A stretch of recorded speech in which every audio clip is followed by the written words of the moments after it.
If you're encountering the PUBG Mobile login failed, please check your network setting error on your iPhone. Don't worry, I've got you covered. Let's explore some effective solutions to resolve this issue.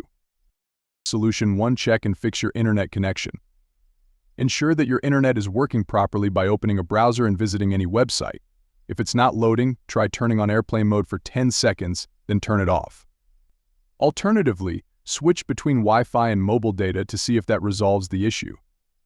Solution 2. Offload the PUBG Mobile app. Open your device settings, scroll down, and tap on General.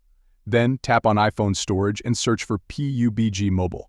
Tap on it, then tap Offload app. Confirm by tapping Offload app again, and finally, reinstall the app. Solution 3. Use a VPN to log in. Head to the App Store, search for a VPN, and install one of your choice. Set up and connect to a different server using the VPN.